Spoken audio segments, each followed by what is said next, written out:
In the name of the Father, and of the Son, and the Holy Spirit. Amen. I welcome all to this program, Voice of Saints.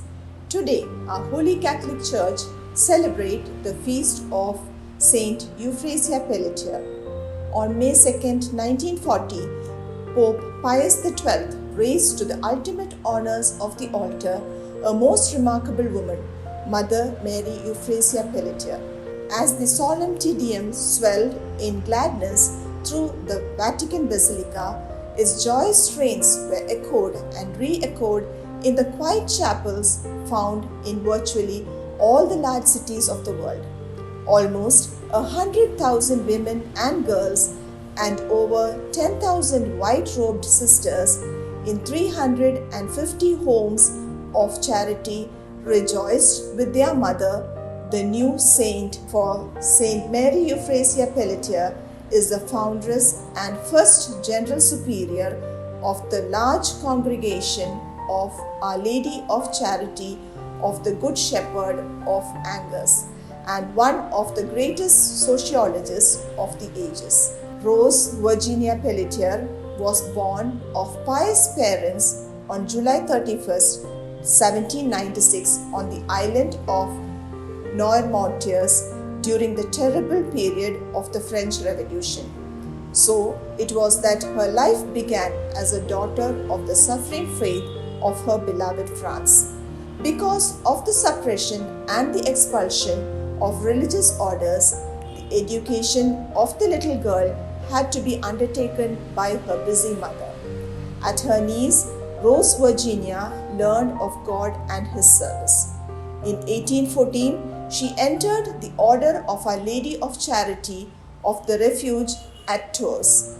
After 10 months as a postulant in this historic community at Tours, Rose Virginia received the habit and entered upon her life as a novice in September 1850.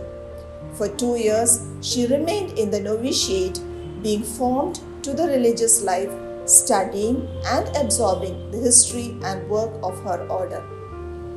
Listening to the life of a saint one day, she heard that he quickly attained sanctity by his perfect obedience. Obedience, then, reflected the young novice, must be the best means to become holy. If only I might take the vow of obedience at once. Sister Mary Euphrasia consulted her superiors and was permitted to take a private vow of obedience. In 1817, she was professed, making then her first public vows. In a few years, her exceptional qualifications became so apparent to all that after having been mistress of penitence, she was elected superior of the house. A project which had been in her mind for a long time was then made a reality. She had found in many of the penitents a real attraction for the religious life, with no desire to return to the world after their conversion. Where could they go?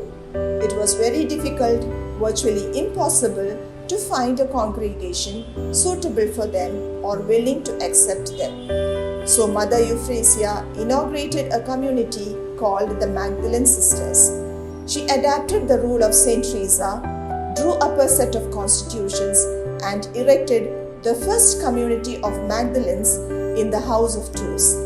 One of the greatest consolations Mother Euphrasia enjoyed in life was the sanctity obtained by so many of these religious, bound by the vows of a life of prayer and penance.